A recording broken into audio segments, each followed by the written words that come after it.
back here, so That's fine. it's not so awkward. And I'm faking it. Faking, winging it. Oh, winging it, yeah, whatever. That's right.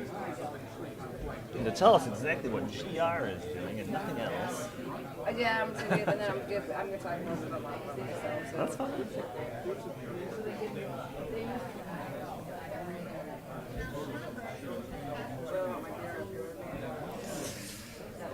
Right.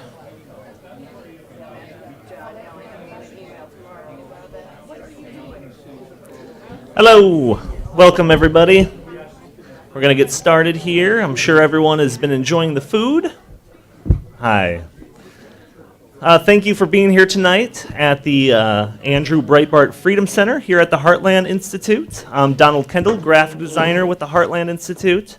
And this evening we have a great program with 3 different speakers, so I'm not going to take up too much of your time here, but of course I have the checklist of things I have to talk about Heartland about. So, Heartland Institute is a 34-year-old nonprofit think tank that was based in Chicago for most of its life until about 2 years ago, when we came down here to the beautiful suburb of Arlington Heights, which I especially appreciate because my commute is a lot shorter, so fantastic. Our mission here at Heartland is to discover, develop, and promote free market solutions to social and economic problems. Heartland covers all the major domestic policy areas through our 5 centers: the Center on Budget and Taxes, the Center for School Transformation, Consumers for Healthcare Choices, and the Arthur B. Robinson Center on Climate and Environmental Policy, and then our newest one is the Center on Constitutional Reform. We publish books, policy studies, shorter reports. You can find most of the stuff on this back table over here. We do 4 monthly public policy newspaper. I could vouch for the quality of most of these items because I personally lay them out, so I'll just say that. We also produce a lot of multimedia items. We do a lot of videos, we do DVDs, we have our Heartland Daily podcast, and again, I could vouch for the quality of that because I personally host the In the Tank podcast, which is part of the Heartland family of podcasts, which you can listen to on every Friday through iTunes or SoundCloud. It's a shameless plug, I know, but it's their fault for putting me in front of a microphone, so I'll just say that. If you do like what you see here, whether you're in person or you're watching via live stream, I encourage you to take a look at our website, heartland.org, very easy to remember. You'll find most of our content there. But briefly, before I introduce our speakers, Lindsay Stroud, State Government Relations Manager, is going to tell us a little bit about what we're currently working on. Lindsay. Thanks, Donnie. Hope everybody's doing well. I'm Lindsay Stroud. I just got a new position. I am the State Government Relations Manager. So to break down GR, what we do is kind of broke down into 2 things. It's outreach and policy. As a state relations manager, I'm focusing on outreach. I've got 18 different states that I'm targeting. A lot of the states are in interim right now, so I'm focusing on their interim committee. Some of them actually do work, some of them don't. I can tell you what states do and don't. But we also have policy analysts. Currently, they're working on, you guys have heard about the Seattle minimum wage and how that failed. So we have an op-ed, some writing op-ed, I think, going out on that. And we also have an interesting one about overpopulation and climate change. But we focus on all 50 state legislators and work with them with committees, send out experts and people testify if they need something written. But that's where we would be the go-to people. So if you guys have any questions or need anybody to reach out to a specific legislator, I'd be one of the persons to reach out to. Ariana, I don't know where she's at, is the new government relations coordinator, position that I was in previously. So she'll be helpful with that as well.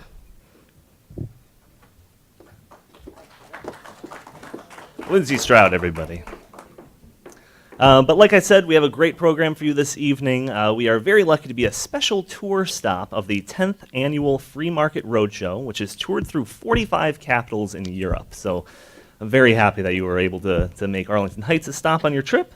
The 2017 Free Market Roadshow has brought together leading business people, outstanding scholars, and policy experts to discuss the American dream and the aftermath of 2 recent historic events, including Great Britain's decision to leave the European Union, Brexit, and Donald Trump being elected as President of the United States. So we have three speakers for you tonight, and we should have a little bit of time for Q&A towards the end. First, we'll hear from Stephen Hicks, professor of philosophy at Rockford University, followed by Matt Kibbe, president and chief community organizer at Free the People, and last, Barbara Kolm, president of the Friedrich von Hayek Institute and director of the Austrian Economic Center. So please join me in inviting to the stage Stephen Hicks.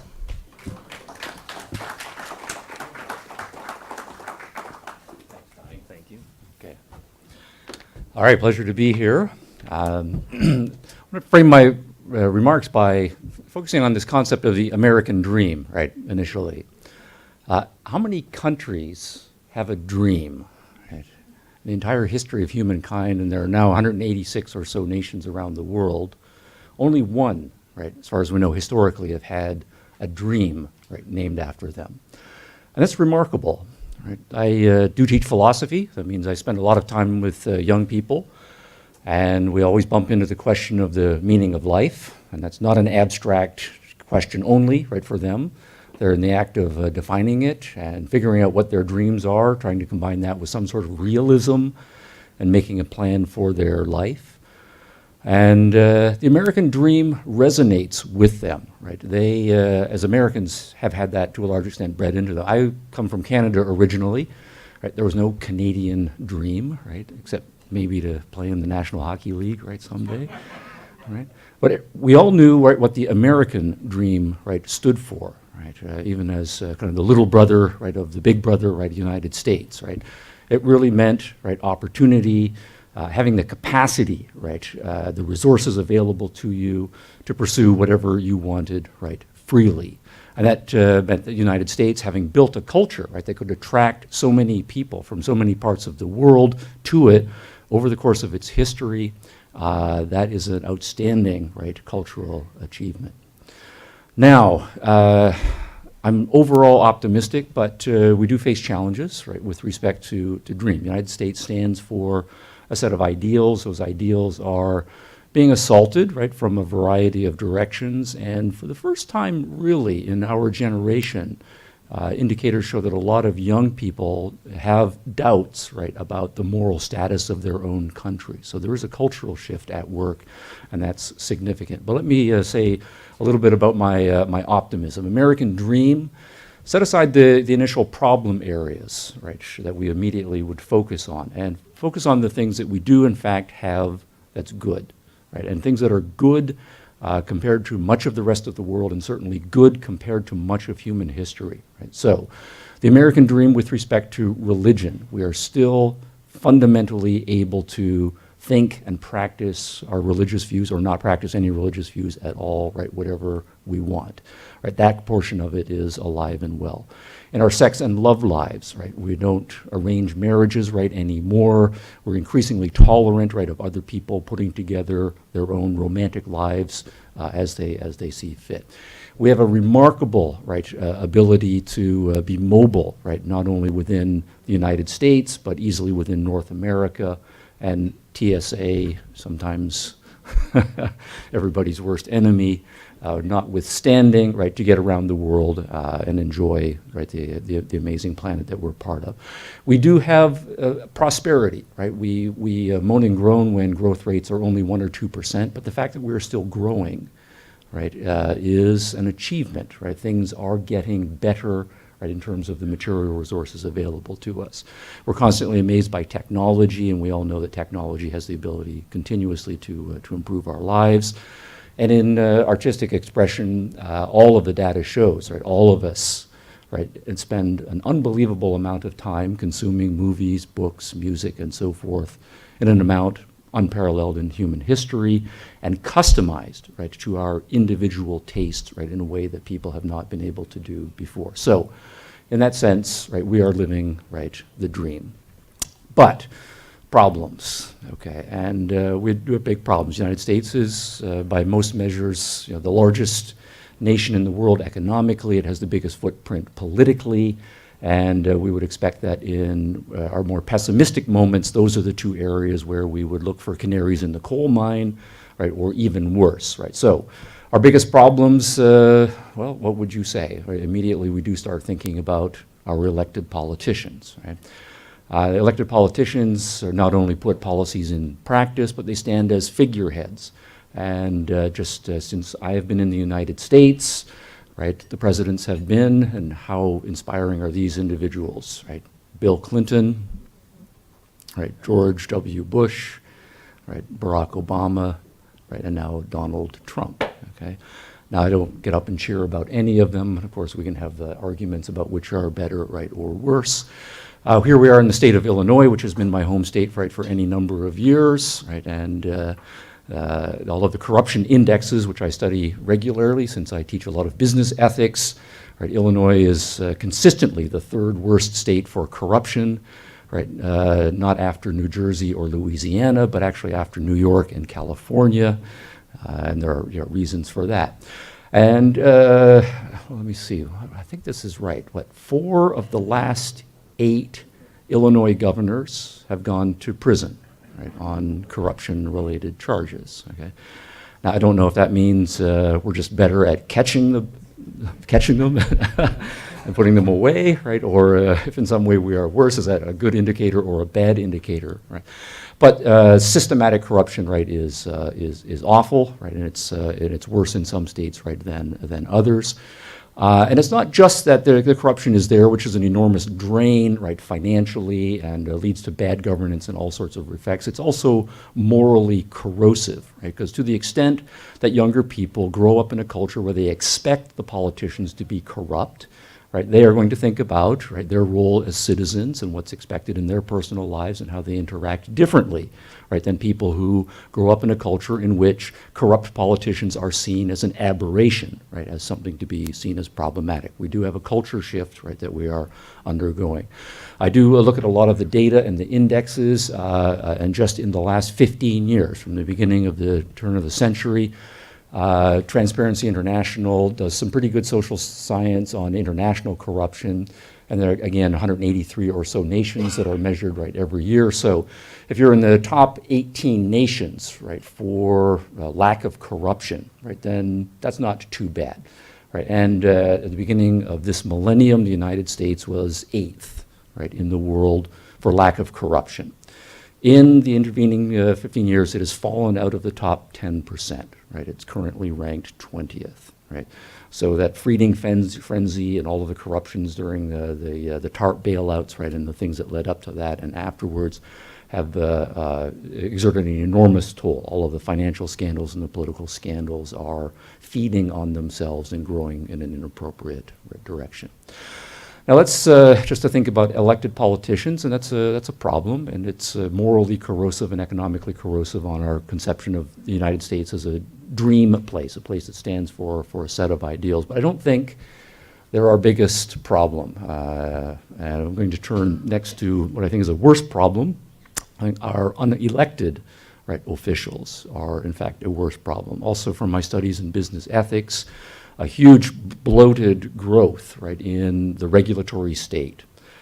Congress, for many generations now, having a practice of passing very sweeping, generally formulated rules, delegating those powers to the executive branch, and then the fine-tuning and the implementation of those laws by the various regulatory agencies and an increasing number of agencies.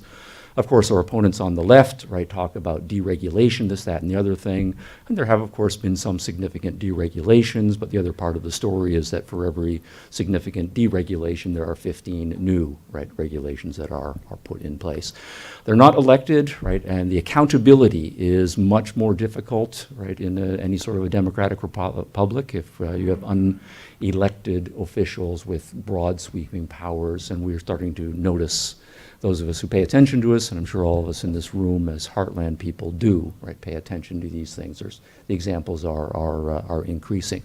Now, this is more of a problem because they're insulated from public opinion. The test cases wind their way through the court, And typically, we only hear about them right in the press many years later, and then the cycle starts over. Right, the regulatory agency has to tweak some things in a certain direction, but no significant reform right occurs, and that leaves us then with a huge problem.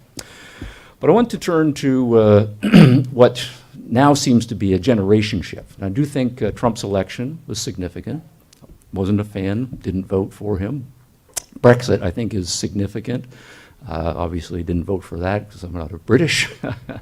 But they do represent a backlash, and in some way a healthy backlash. People widely recognizing that there are problems, that they want something different from business as usual, right? The unelected bureaucrats in Brussels, right, or the unelected bureaucrats in Springfield and the various agencies, right, in the United States. Dissatisfaction with the levels of overt corruption, right, and so forth, and just a throwing out of, right, business as usual or politics as usual. But it's an inchoate, right, backlash. And my sense, right, when you talk to Americans, right, about what Trump stands for, what they hope him to do, you get 30 or 40 different stories, right, depending on which people you talk to. There isn't really a sense of what the alternative is. And my understanding also from reading the follow-up surveys, right, of British people about what they thought they were getting right out of Brexit is you can get 8 or 10 different understandings of what their vote meant, right? So we have an inchoate, right, political culture. That is to say, there's not a unifying set of principles that a significant number of people seem to adopt. And if you don't have an integrating set of principles, then your political action is going to be sporadic, uncoordinated, and not very likely to be effective. Now, my formulation for why this is so is that I think our biggest problems really are not political. Right? I think politics is, as they say, downstream from culture. Right? Or borrowing a phrase from Peter Drucker, right, that it's culture, right, that eats politics for breakfast. Right? That you get, by and large, the political culture that most people in a broadly democratic culture, right, expect. Right? And what you need to do to understand why we are where we are, why we elect the politicians that we do, why we put up with the people, right, that we do, is that we have a different kind of culture. And I hope I'm not a hammer, right, where everything looks like a nail, but I am a university professor. And I'm going to, for my remaining 4 minutes, I got the signal, I make the argument, right, that what is going on right now in our universities is our biggest problem, right, by far our biggest problem. The reason for that is universities are going through a sea change, and they will go through a sea change over the course of this next generation, driven partly by cost economics, partly driven by technology, partly by a certain amount of soul searching, but however universities restructure themselves, the fact is going to be that a majority of smart young people spend their formative years in universities, right? And they will do so for the next generation. That is to say, when they graduate, right, and they become the next generation's lawyers, right, and doctors, and journalists, and teachers who educate the many millions of students, they all will have gotten a university, right, education. And the university, we immediately have to start bifurcating it, what's going on in the professional schools, education, medicine, and so forth, by and large very healthy. But unfortunately, everything that you read, right, about the humanities is correct. It's by and large a sewer, right? An intellectual sewer, right?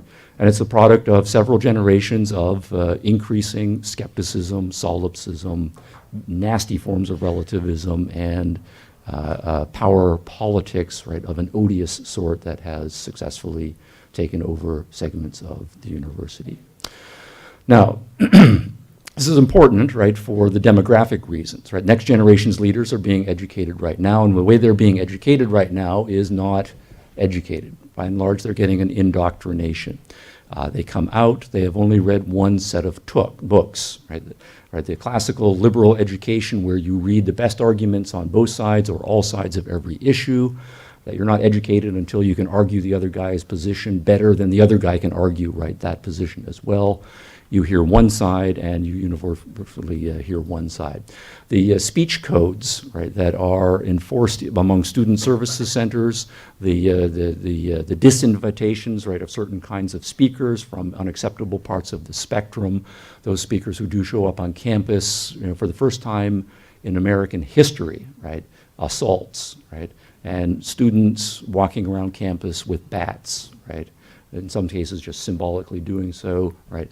People wearing red hats and people wearing black uniforms, right? Clashing, right? And carrying weapons. It's a new, right, campus culture. It's the product of what's been taught in the humanities for the last, right, few centuries, not few centuries, few generations.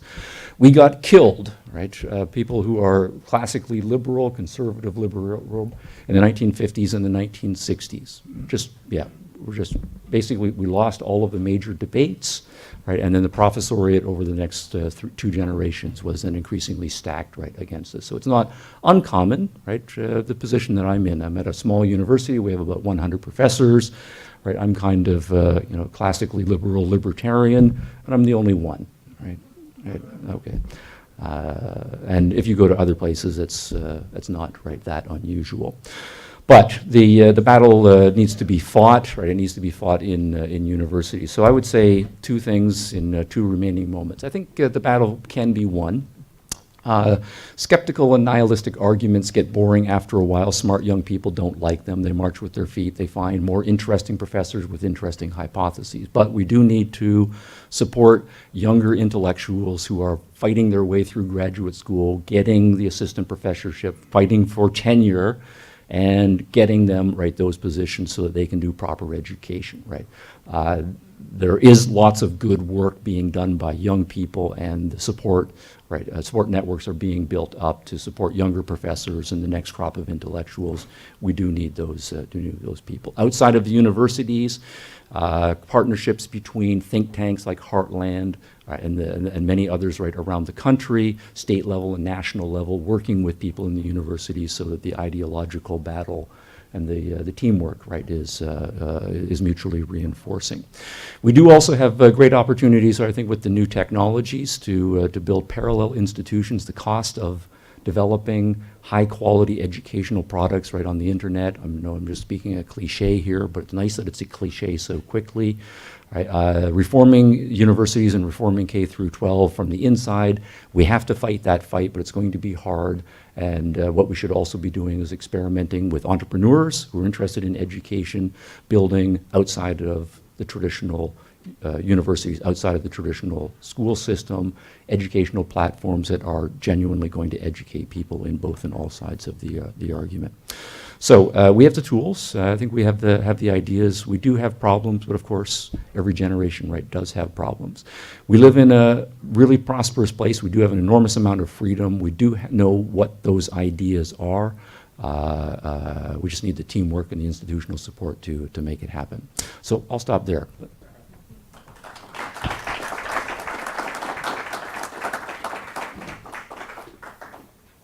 Next speaker is Matt Kibbe. So you got a perspective from academia. I'm going to take you deep, deep down into the dark depths of politics instead and cover this from a different perspective. In 2015, my wife and I were convinced that we were about to do something that never been done before. We had been part of the grassroots libertarian, conservatarian, classical liberal organizing movement since I was a kid. I was a part of the Tea Party. Maybe some of you guys have heard that. Any Tea Partiers still out there? We got a couple Tea Partiers.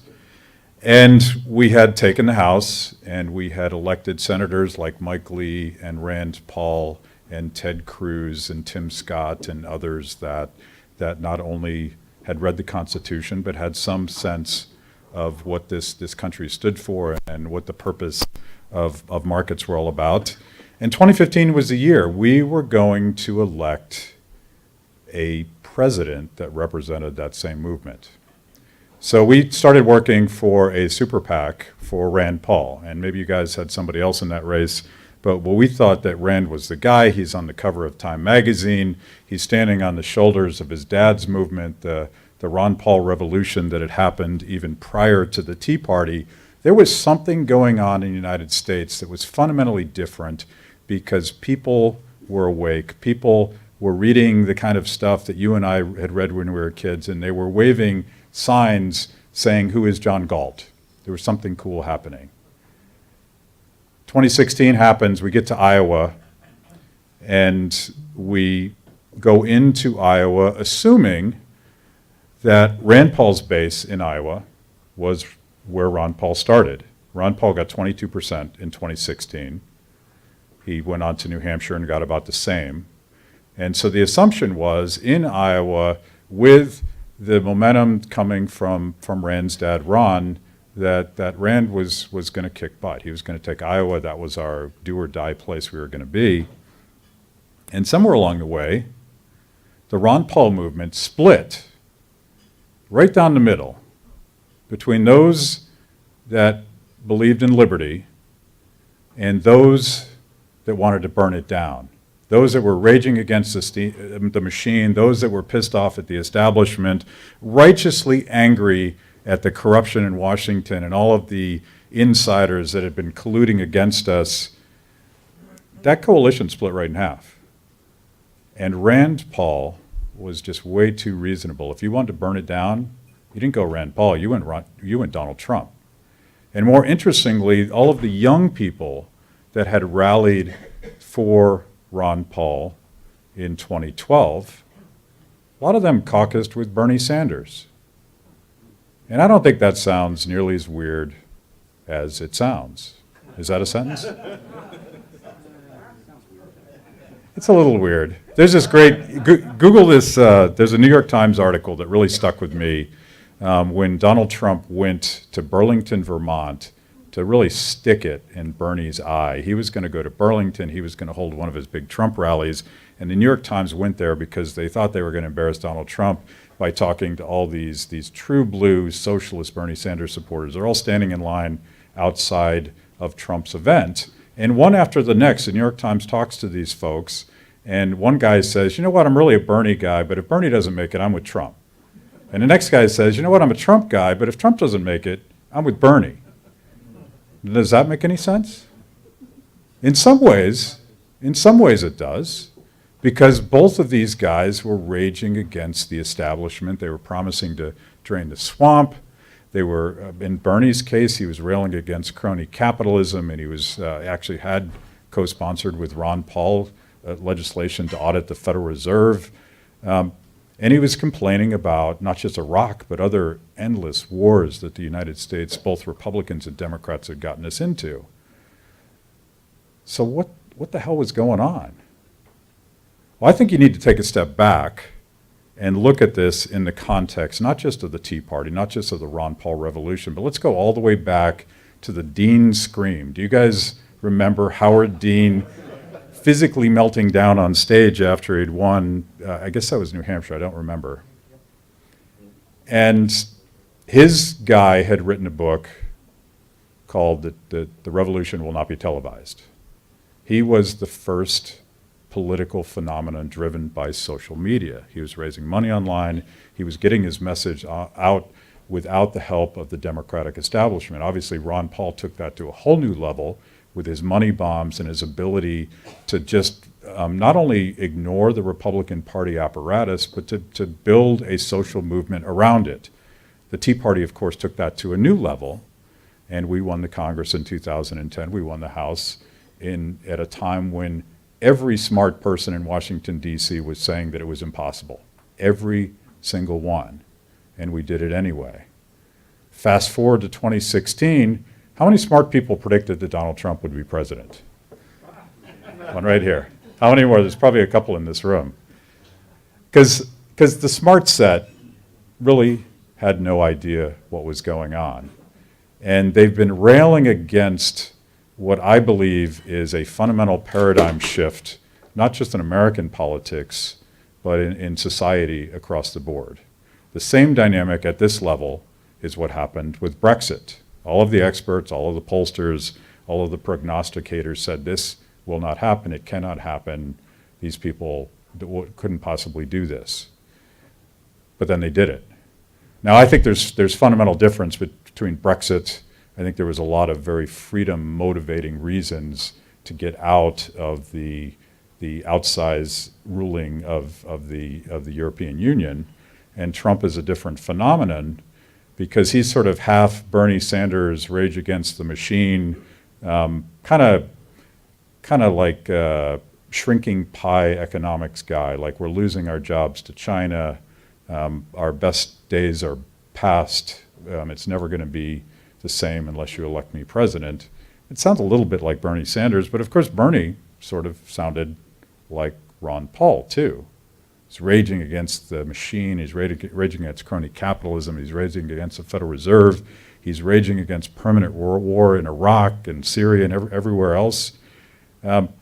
People all over the world are realizing that their presumed rulers aren't nearly as awesome as they claim to be.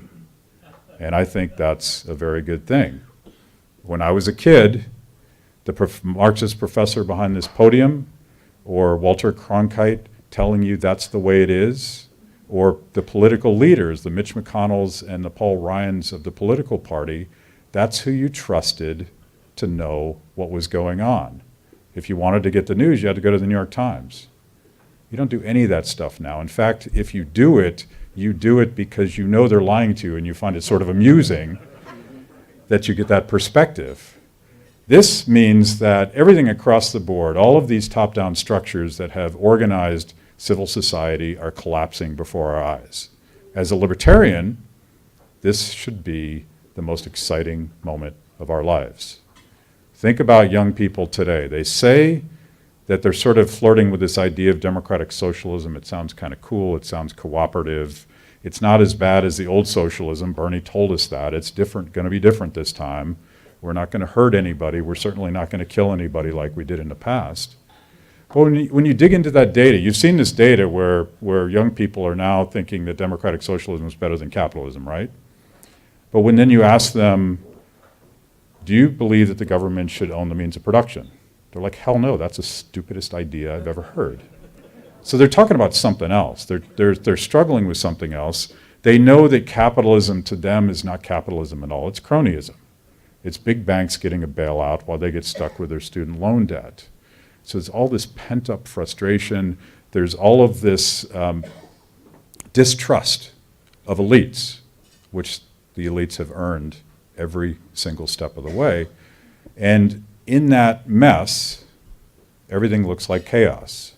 We're not just electing Donald Trump in the United States. You have something called the Five-Star Movement in Italy, which now controls 2 of the largest cities in that country. You have the Pirate Party in Iceland. You have a libertarian mayor in the city of Johannesburg, South Africa, who beat the socialists on the right and the Marxists on the left. And you now have a mayor in Johannesburg who actively campaigns for repealing minimum wage laws and labor regulations as racist vestiges of the apartheid regime. How did that happen? You have a guy in Congress, Justin Amash. I don't know if Justin's ever been here. He's a congressman from Michigan. When you go to Justin's office in Washington, D.C., the first thing you see is a framed picture of Karl Menger on the wall. Karl Menger is the founder of the Austrian School of Economics. I guarantee you there's not another single congressman, save Rand Paul and maybe Mike Lee, who have any idea what Austrian economics is. When you ask Justin why he has a picture of Karl Menger, and by the way, next to him is Murray Rothbard and Ayn Rand and Frederick Hayek and Milton Friedman, and just a wall of frankly, all the same pictures you see around. Right there it is. He says, I got through high school, I got through college, I got through law school, and I'd never heard of Adam Smith. Didn't know who it was, didn't know what free market economics was. I was thinking about running for office the first time, and I looked at the Democratic Party and I said, those aren't my guys. I'm pretty sure I don't fit over there. But then he looked at the Republican Party, the country club Republican Party, the Republican Party that has tried to take him out in, I think, 3 primaries in a row this time. And he said, that doesn't feel quite right either. So he picked up his computer and he typed in what he was thinking, and up pops Frederick Hayek. He self-curriculates. He starts to read Hayek. I made up that word. He starts reading Hayek, and once he reads Hayek, he reads Mises, and once he reads Mises, he reads Friedman, and he goes through the entire canon of classical liberal philosophy, And he self-taught himself something that the university system failed to even mention as an option. Every young person today has the capacity to do that. Every young person is seeking for something better, and they live this world in everything that they do. They curate their music. They can go to the very long tail of the internet and find that cool band that no one else has ever heard of, and they can download that and they can share that with their friends, and all of a sudden, a band without a record company label can be the next biggest thing. They do the same thing with their news. They don't even know who Walter Cronkite was, but they would never, ever, ever tolerate some old white dude telling them that's the way it is. Wouldn't be tolerated. And then they get to politics. Somebody behind closed doors has decided for them that they get two choices, and it's Hillary Clinton or Donald Trump, and they're saying, what the hell is this? It's like shopping in a mall in Caracas. There is absolutely nothing here for me. So they're going to find something different. They're going to disrupt everything. They're going to be looking for an opportunity to find a philosophy that fits their worldview, and we have to reach them at that level. I think we have to go upstream of politics, as Stephen said. We have to get into the popular culture, and we have to engage people who are flirting with this idea of socialism. We have to be willing to take on people that think that national greatness is more important than the individual dreams of everybody in this room. So I'm talking about taking on Republicans and Democrats, left and right, anybody that presumes to know better than you how you should live your life. This is an opportunity for classical liberals, conservatarians, libertarians, whatever you want to call yourself, to build a revolution that's based on the values represented in that poster. So Brexit, Trump, Sanders almost won if it wasn't for the undemocratic ways of the Democratic Party. We're going to have all sorts of weird stuff happening as we figure this out, but it's not chaos, it's a paradigm shift. We're going from top down to bottom up. And we know that the wisdom of the American people is disintermediated at the bottom, where your friends and your family and your communities function. If we tap into that power, we can fix any problem that we have in this country. We can fix any problem in the world. Thank you so much.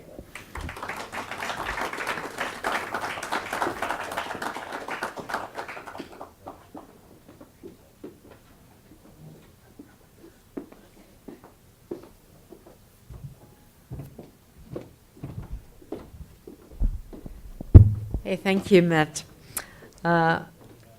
First of all, thanks to Joe and his entire team at Heartland Institute for hosting us again, and thank you for joining us. It's a privilege to bring the Roadshow here to your wonderful institute and discuss the times of disruption that we see on both sides of the pond, whether it's Europe or whether it's the United States. And since Stephen started out with the American dream, I can only give you the idea of what was once the European dream.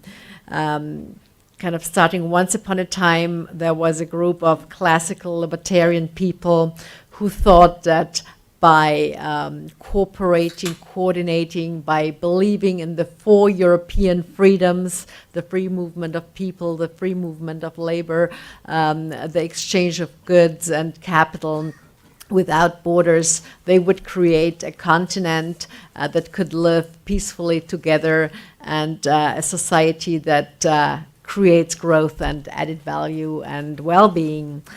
This was one part of the group, and the other dreamers were the socialists, the Schumanns and the De Gasperis of the world, who believed in centrally planning and centrally organized Europe and top-down without including the people of the respective countries. Just to give you one example, we toured with the Roadshow. We were in 45 cities. We had more than 20 currencies that we exchanged still, despite the European Union. We had more than 30 languages, different languages that we were talking at and or with other people at the Roadshow. So this is the diversity and that makes Europe. So you cannot plan this centrally. So this utopian those two ideas did not go together, and this versions failed. And this is what we see these days. So unfortunately, the European dream, the positive dream, also failed. And of course, it has many flaws. And we have three major problems these days. One was the consequences of the so-called financial crisis that hit us, and when we started with the bailouts. But the bailouts were not the first problem that we saw when we bailed out Greece with hundreds of billions of euros from taxpayers' money. And nothing happened. Nothing helped. It's still bust. And they still haven't done their homework. And it's still a country that is not productive in the sense that we view it as pro-market people, when we believe in the achievement principle and in competition, and those things still are still not rooted in the mentality or in the Greek country. So the bailouts are one issue. Of course, the common currency, the ECB, the money printing, the QE that we have done as well is one point. The second point that where Europeans have completely failed is the security issue. And I just point out Ukraine, nothing else but Ukraine, and I think this tells you everything. And the third, and this is, I think, the most dangerous thing, has been the migration crisis.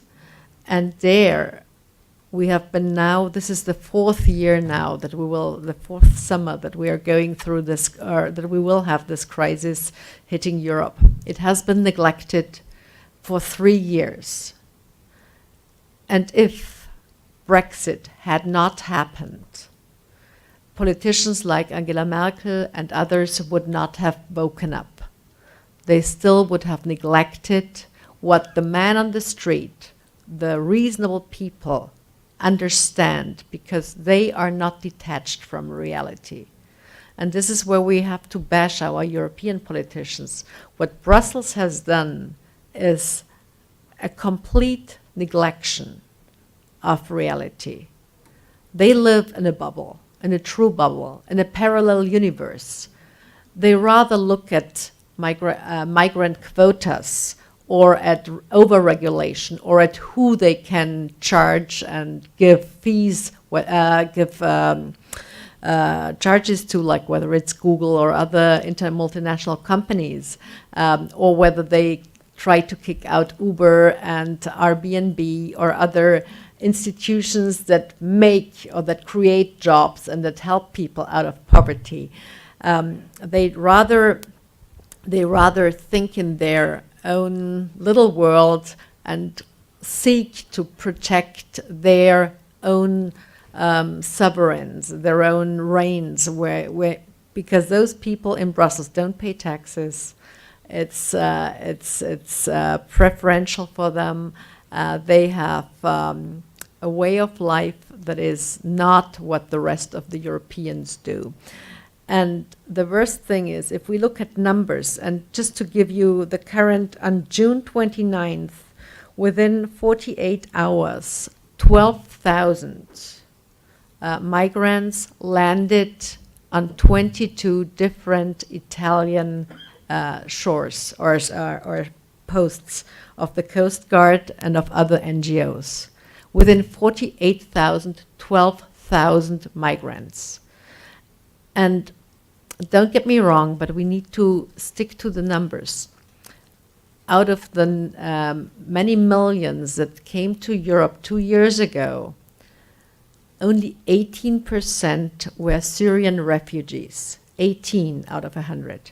And the rest, 82%, were actually welfare tourists that came to Europe, that were invited, unfortunately, by a certain chancellor, but didn't have anything to do with war refugees. But everybody was thrown into one basket. And they are still discussing quota, meaning heads that are allowed into Europe.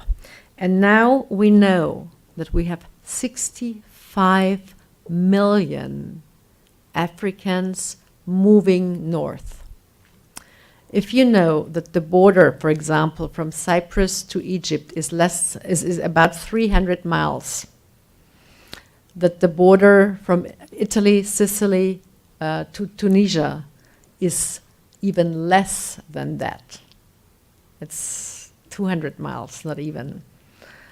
Then you know what Italy, or under which danger Italy is. And again, 12,000 within 48 hours. And the point is, those people are taken off the sea in their rubber boats within the 6-mile zone of Syria, of Libya, and of Libya, Tunisia, and the northern and the southern Mediterranean countries. And that's the issue. This is well-meaning ship put at the wrong side. If we want to save and if we want to help those people, we need to be able to do our homework in Europe first, make sure our economies flourish, and then make sure that those guys can have free markets that prosper and that work, but not inviting them to our places where we don't have room for them. This is the issue that we see these days. And then all of a sudden you wonder why disruptive politics, luckily, and Brexit vote was one of those, work. And the man on the street is reasonable, and he understands that these things do not work. And I just wanted to give you some facts, other facts on Europe's economy before I dive into this Brexit.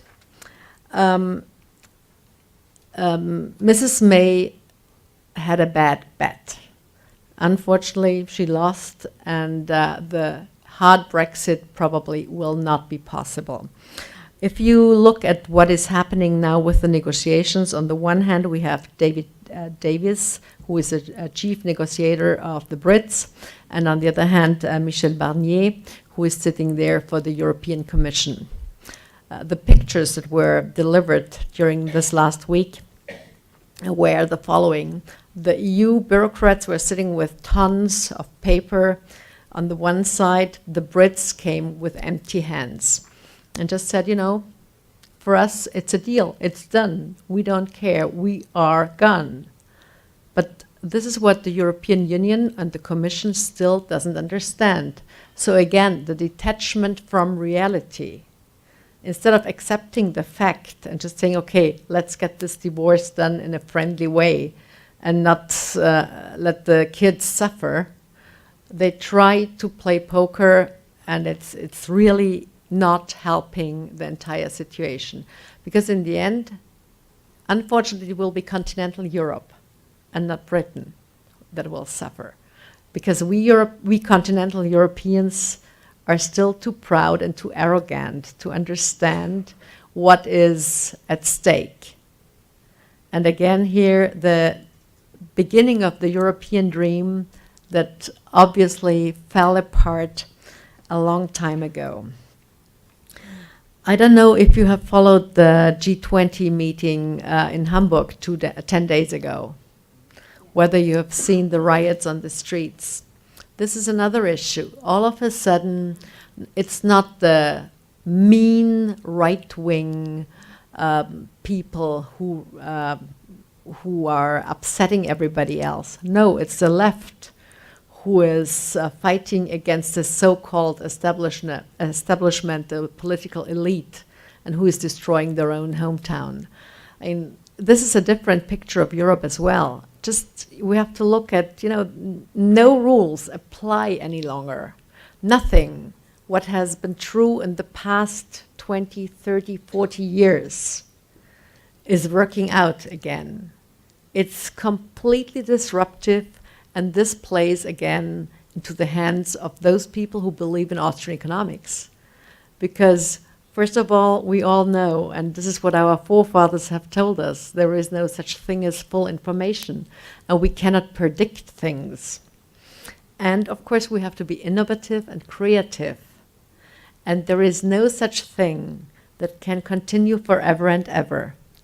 So the good opportunities for us and for the next generations now is, let's try and get those new politicians, those new generations of politicians into place, whether it's a Macron or whether it's a Kurz in Austria or many other young people who have the idea and who believe in libertarian and pro-market solutions to get those problems or to solve those problems. And lastly, the economic data for Europe is, on the one hand, now I'm talking as an economist, positive, on the other hand, negative. Growth is picking up again, slowly, slowly, slowly. Unemployment rates are still very high in Greece with over 20%, Spain 17%, Italy, followed by Italy with 11%. Deficits are slowly going down, but still high. The countries like Greece, 170% of GDP is still way too high. I mean, this is incredible. But there are good examples like Luxembourg or Latvia, which with less than 10%. So in average, we can manage. And of course, government spending is way too high, and our taxes are also way too high. On the other hand, the greatest achievement that people think that the EU has is none. It's a recent opinion poll, not only in Great Britain, but in continental Europe as well. And this point, the elites versus the people, is an opportunity that we should grasp, and as libertarians, take advantage of that. Thank you. And now I think it's time for Q&A.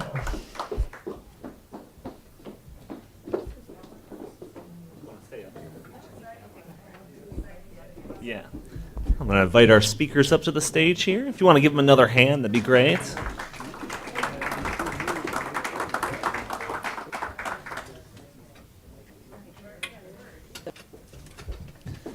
All right, because of our format, we don't have a ton of time for Q&A, so I would encourage those that raise their hands. We're going to have mic runners come. Joe's got his hand up real high. I will encourage those with questions to keep them nice and concise so we can get to as many as possible. We have enough time for a handful. And I was going to mention, since they spoke about pretty different subjects, if you want to address specifically one speaker, that might help the situation. Joe, after you. Hi. I could start by saying, I don't have a question. I just have an observation. No. Next question. That's a classic here at the Heartland Institute. Steve, while you were talking, you mentioned that there are no arranged marriages and that's a sign of progress. The three of us here are so grateful that our wives arranged our marriages, because otherwise we never got married. So arranged marriages still take place. Matt, the word that you were looking for is autodidactic, not self-curriculated, but I like self-curriculated. I think that has applications. And going forward, Barbara, I'm sorry I don't have a specific observation or question for you. What's going on in Europe, though, is fascinating. And whenever we get really depressed here, we just think about what it must be like in Germany and places like that. You're all familiar probably with the Nolan chart. This is a chart that lays out conservatives, liberals, libertarians, and populists. And it has two axes, one on economic liberties, one on social liberties or personal liberties, and a series of questions. And if you answer the questions, you can plot yourself on this graph. It seems to me, Matt, that what you're describing is a change to the Nolan chart. And maybe we've reached the point after 30 years of advocacy of libertarianism that a lot of people get the idea that personal liberty and economic liberty are the same. And we can plot those on a single axis. And the other axis now is anti-establishmentarianism, which is a great word. And you can go from zero, I'm a pro-establishment guy, Hillary Clinton, all the way up to burn it down, as you were saying, which would be Donald Trump and Bernie Sanders. So now we've got a new political chart, I think, and you can actually, and I started laying out just where various people are on that chart. And I think the American people are genuinely up in that upper right corner again, anti-establishment and pro-freedom. What do you think of that, Matt? That's my question. See, what do An you example think of what not to do, folks. I actually love that. Mic 3. It should be working. I have a very loud voice.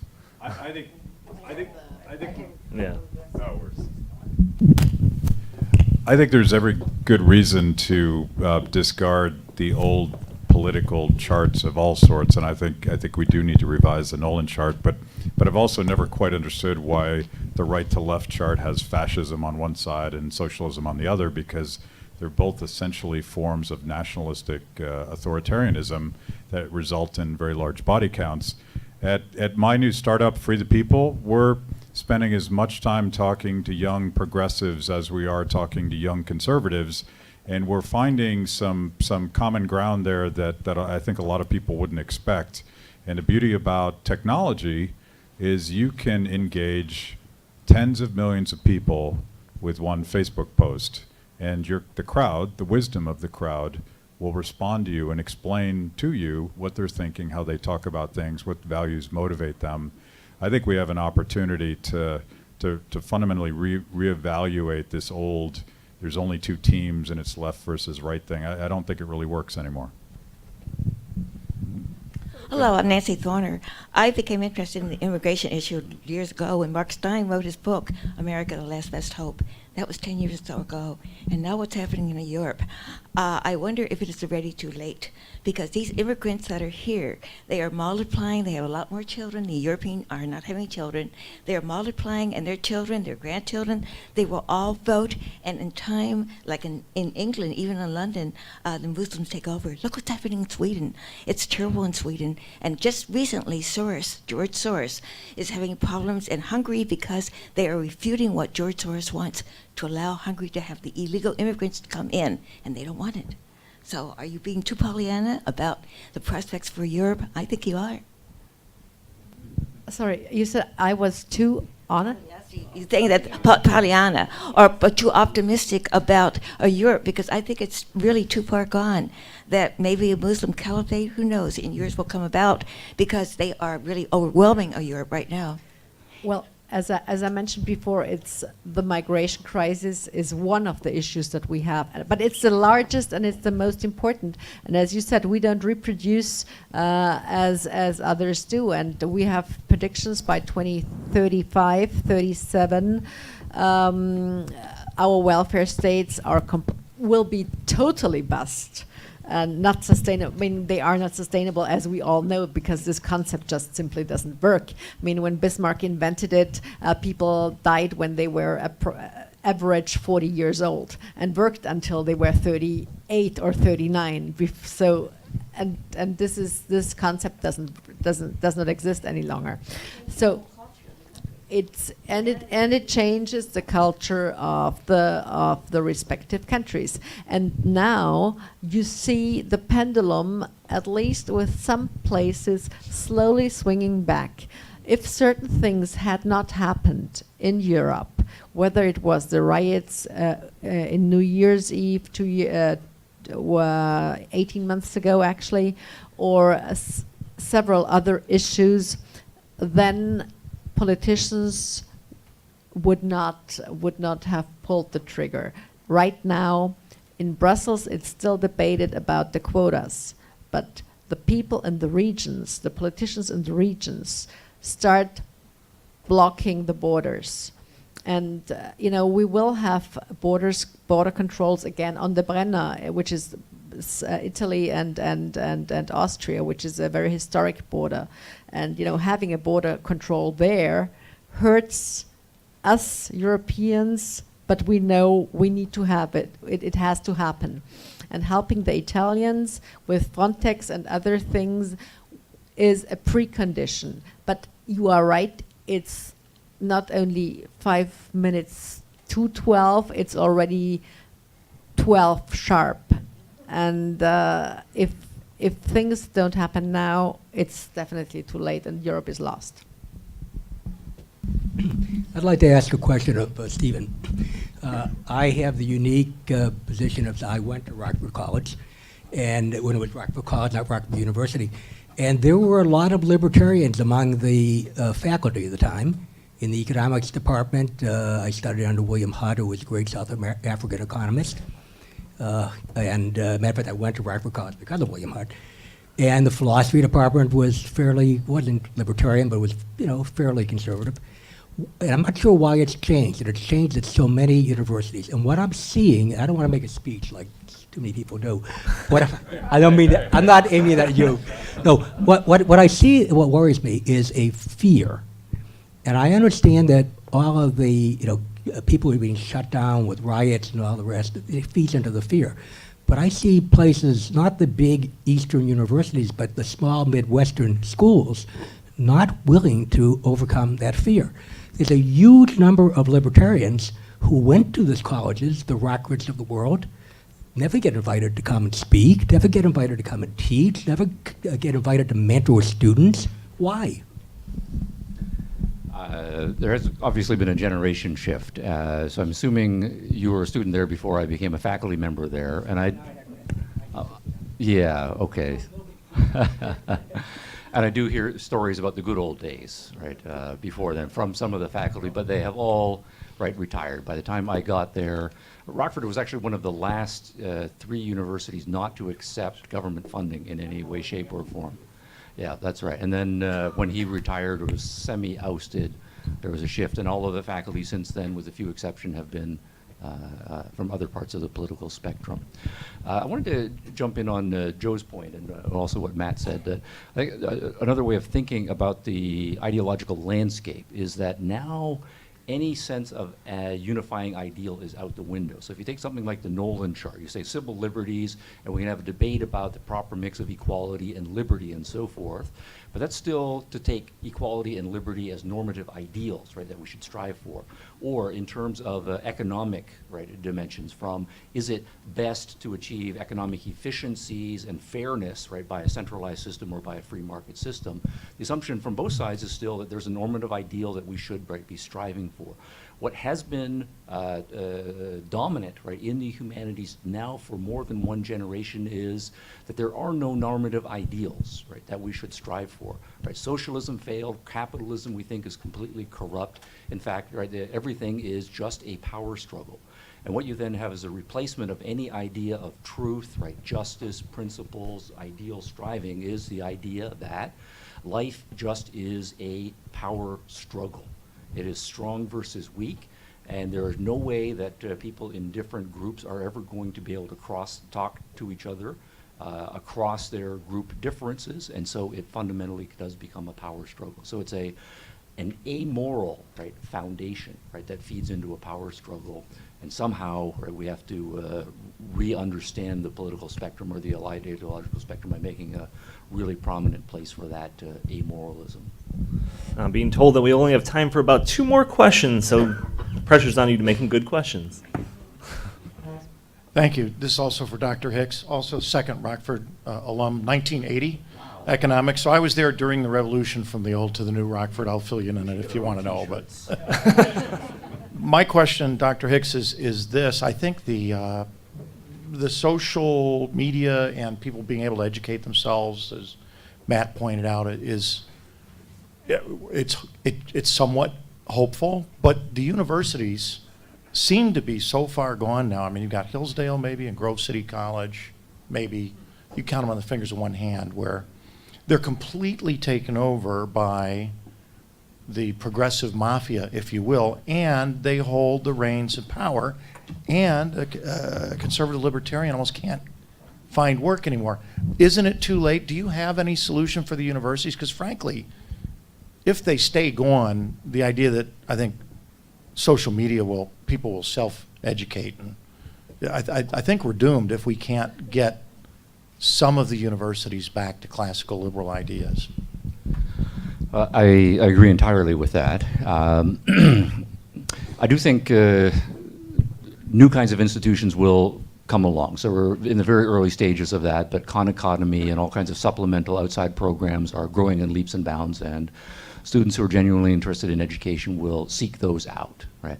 The problem in the traditional universities is to a large extent limited to the humanities and some of the departments in the social sciences. So one of the things that I think can happen is most of these mega universities will disaggregate themselves. That is to say, the engineering schools and the various professional schools will just go their separate ways. And to some extent, that is already happening. Universities are taking steps, so to speak, to seal off or to self-seal from the really cancerous departments, the various academic ghettos, right, so to speak. Now, to some extent, there's pushback from the students because they take these classes, and if the American sense of life, you know, that I really want to get an education and I'm really interested in fairness, I take a couple of courses in whatever department, the word gets around, students stop taking as many of those courses. So there's some market feedback, so to speak, within the university. There is a developing academic network of people who are classically liberal, libertarian, conservative, right, and so forth, mutually supporting each other. I see this especially among the younger generation. So I think that is the younger generation of professors. So I think things are much more hopeful for that generation than, say, for my generation. I think donors are also waking up, and instead of just writing checks generally to their university, and that money almost always gets diverted. There have been also some, they are targeting, right, individual programs, individual professors whom they think, right, are doing good work, so they're getting smarter, or they're just not writing the checks, right? And so then that's a kind of a financial lever that trickles down and also does some changes. So I can't do a crystal ball gazing, but I think between the development of new institutions outside and give it 10 years, universities repackaging, universities are a place where we would expect a lot of weird experimenting, right, to occur. And we are at the tail end of it. I'm optimistic, right, that we will be able to correct, but it's going to take some fighting. The question I have for you is the three of you touched on the detachment of elite and the distance that the elites have from the masses and cronyism. So my question to you is, looking at the long view of history, every system that has changed, whether it's revolutionary or evolutionary, has devolved into some sort of oligopoly. How do you look at the possibilities for this disintegration that you talk about to evolve and not be oligopolistic in the same way that we're analyzing now? Whenever I get a tough question, I cite Frederick Hayek because it makes me sound smart. But of course, Hayek talked about the spontaneous evolution of the rule of law and the way that through people just trying to figure stuff out, eventually we figured out that, you shouldn't kill your neighbor and you shouldn't steal stuff. You should drive on a certain side of the road. And it wasn't government that decided that stuff for us. We figured that out, and there were no rules. There were just people trying to figure things out. I happen to be more optimistic about the wisdom of crowds, and we all claim that when we defend free market economics. We think that consumers make good choices, and we think that markets can solve problems. I think people can solve these problems too, and it happens to a certain extent with these top-down structures like Facebook. Wait till we get peer-to-peer and blockchain, when there are no middlemen. There's no one limiting that sort of free trade sort of environment where people are solving problems. That's going to be a cool world, and that should be a topic for a different panel. I just only want to add one more sentence. It's when Hayek was talking about how to influence, he said top down and via the elites. Now, with modern technology that Matt was referring to, we can also do the bottom-up thing. So we come from both sides, and this is new, and this has never happened before, and this is the positive thing for us. Now, I do hear that we're going to do a couple of more questions. I'm hearing from the back, so if the last chance is here. We got one back in the back here. Go ahead. That's okay. Yeah, Henryk Kowalczyk, thank you. My question is a little bit about the message, how it is spread. I have a little bit of experience as a political writer, both in Poland. I have a little European and American experience, and my 30 years here. And my line of conversation is, it is editor's fault. So otherwise, let's say Wall Street Journal would be propagating their line of conversation and their ideological agenda, and they will never reach people who think otherwise, and they will never address them directly. So let's say they will say, you say this, you are not right, I want to hear your answer. So basically, what you are saying that we need to do something, I think we have to find out the way of talking. And, you know, can I have a 30 seconds of commercial? I just invented something and starting it right now.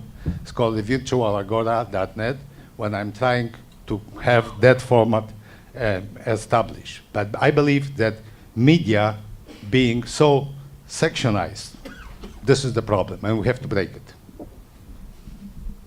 So the silos in media and the self-reinforcing news that we get when we follow people that we agree with, that absolutely happens. But I would still argue that it's better than the day when you got a choice between ABC, NBC, and CBS. And it was all the same thing, so it didn't really matter which station you went to. And it's not really about Fox News and the Wall Street Journal versus MSNBC and The Nation. It's now young people curating news from thousands of sources, from Twitter queens and basements and all this beautiful chaos going on Facebook. And if you only follow people that absolutely agree with you, you also follow your friends and your family. And so when you share something that you like, you inevitably get this multiplier effect, and you're breaking down silos even though you don't know it. I think it's better than it was before. Facebook and Google still control the conversation. They still punish us on Twitter for being who we are. But it sure as hell is better than trying to get on the nightly news. I would just say quickly, Oh, sure. All the historical examples that I know, picking up partly on your question there, is that successful evolutions or revolutions are always two-track things. It does happen at the top level, where the best minds of each generation are arguing amongst each other, and someone prevails, and that sets the agenda, or some paradigm sets the agenda for the next generation of smart people, and they have disproportionate impact. But also, whatever the mass media, right, of the day is, right, whether it's television or movies or novels or whatever in our generation, Facebook and so forth, whatever catches on, right, and sweeps, that also, right, delivers the more abstract ideals to a large number of people. So we always need a two-pronged strategy.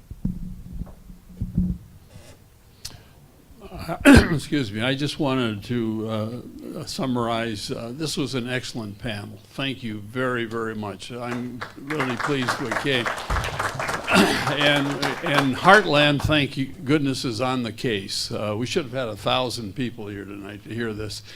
But my wife and I are very, very angry with what's going on at our universities. And the left is well united. When they want a group to go out on the streets, they're there. You know, the women's movement and on and on and on.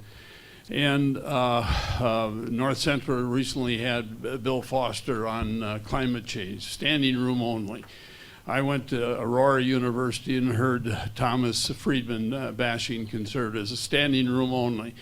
And so the people on the right don't know how to fight. We're sitting around, and how do we organize and get people to stand up and for the good things? Heartland is in the lead, but we need more support.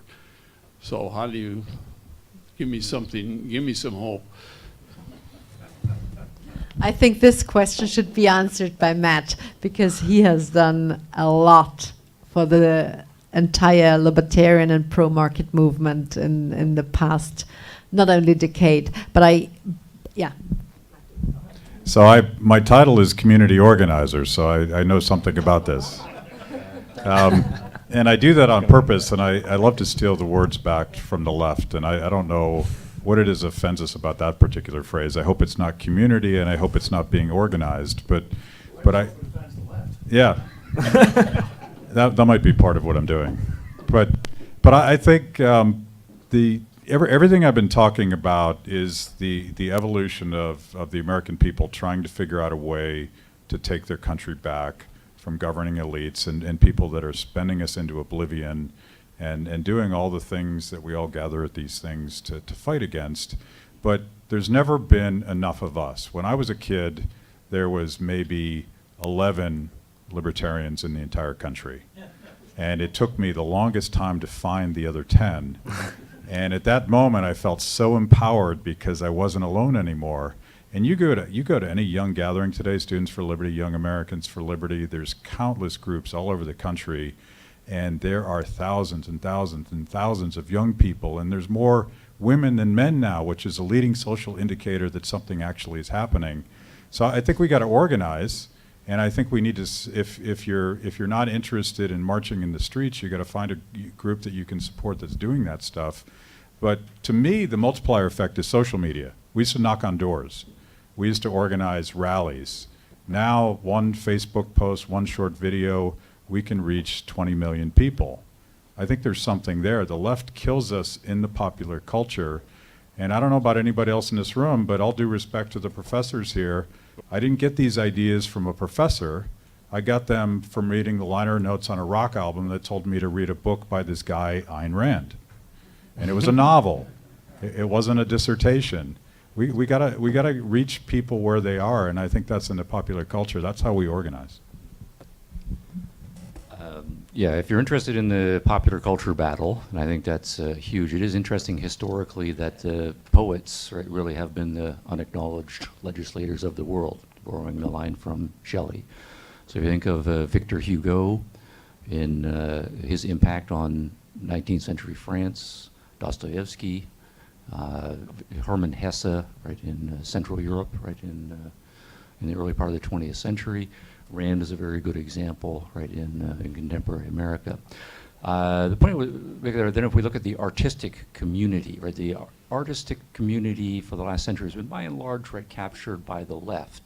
And if most people get most of their philosophy and ideology from their movies, right, and so forth, we would expect, right, that to be so. Rand is a very interesting case. I have students read Rand. We read Fountainhead in one of my courses, and we read Atlas in another course. And over the years, I've noticed a very interesting trend, right? That is, people who have read Rand, right, if they are more conservative and economically conservatives, they will typically really like Atlas Shrugged, right? But not like Fountainhead very much, right? But you talk to people on the left, right, who have read both of them, and they will typically hate Atlas Shrugged, and they will love the Fountainhead, right? And part of that's because the theme of the Fountainhead is about artistic independence and artistic integrity, and that seems to resonate more, right, with the left, right? The things about the corruption of government and crony capitalism, that seems to resonate, right, more with the right. So maybe there's a lesson there about reaching people, right, who are interested in integrity and independence and are of an artistic bent, right? That kind of a freedom philosophy really fits with them, that they shouldn't be opposed to us. All right. Any Lastly, last? Go ahead. people are, especially the young ones, are very brave now these days in speaking up. They don't, maybe because they don't have that much respect anymore for elders, but on the other hand, it helps them express what they think and what they feel and what they are going for. And many of those are true freedom-loving young people, and they stand up and fight for it. At least in Europe, this is the case, and this is a very positive way of looking at it. Lastly, you know why the left doesn't have think tanks in Europe? Because they have universities. So we are in the same camp as you are here in the US, but we have been there for over 70 years or 80 years now. And this is why young groups and think tanks are prospering there. And so it's very important that we cooperate, coordinate, divide labor, as always, because not only preaching it, but doing it. And I think this is what we try to do cross-continental. And again, thank you for allowing us to do that and helping us and supporting Heartland here. Well, I will say we can't end our event without a question from Jim Johnson. I apologize. Okay, I beg to differ. I don't beg, Or I a statement. insist. And I think immigrants are the best people, and whether they're legal or illegal. My heritage is Cherokee, and I'm married to the daughter of immigrants from Italy, you know, a least desirable place, except they have a fantastic attitude toward avoiding the government. which I respect immensely. Well, anyway, we've been married for 58 years, and it works. As far as university education is concerned, I have 2 degrees, and quite frankly, it's a waste of time. And why go through all this stuff and end up with a huge amount of debt when you can be a welder and be much richer and have time to innovate and create things like Airbnb and B&N or whatever it is. B&B, okay. Or Uber, or Bitcoin, and all of these people, in fact, the internet started mostly by people that didn't finish their degrees. You know, that shows how smart they are. I just think what all of you have said is irrelevant.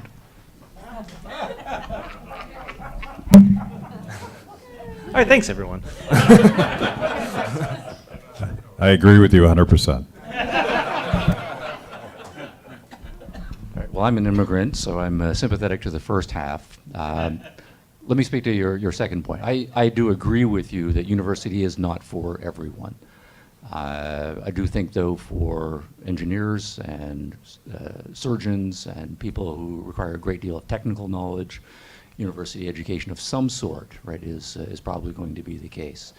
One of the things I think is, though, important is if you have just a narrow technical education, it really is hard to be successful in engineering in a modern global world.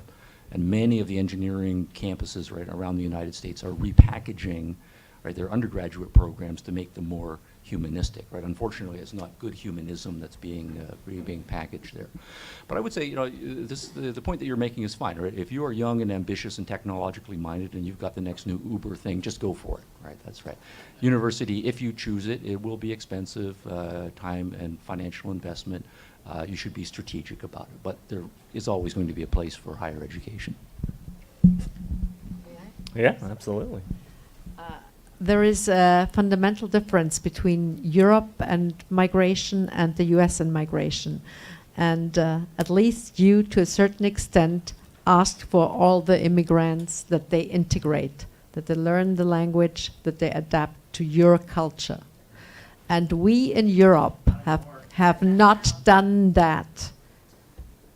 We respect all the others, and we have to be humble against all other cultures. We completely forget where we come from, what our European heritage is. Whether it's a Judeo-Christian heritage, but it's a European heritage. And this is what we completely forget, because we have to be open. We have, you know, we have to show everybody that everybody's equal, not equal before the law, but, you know, equal. And this simplifies things, and we have to explain those things constantly. And this is where I do not agree with you. I think this is a mission of explaining, of educating, of talking with people, of having a debate and a dispute. And I think having disputes advances and elevates everybody if you do it in a civilized way. Thank you. All right, let's give our panel a round of applause here. I just want to thank everyone for coming out. I do want to mention that a week from tomorrow we have another event. It's a healthcare event featuring speaker John Garvin. And then also on your way out, you'll see this little flyer sitting on the back table. Make sure to pick that up. It talks about this upcoming Picnic for Freedom, which we are doing on Saturday, September 9th. And there's going to be a lot of, if you enjoyed the food spread that we had here, I'm sure there's going to be a lot of that same, or the crowd even. But you'll also have the opportunity to meet future Heartland President Tim Huelskamp. So be a lookout for that. But thank you all for coming out, and make sure to drive safe.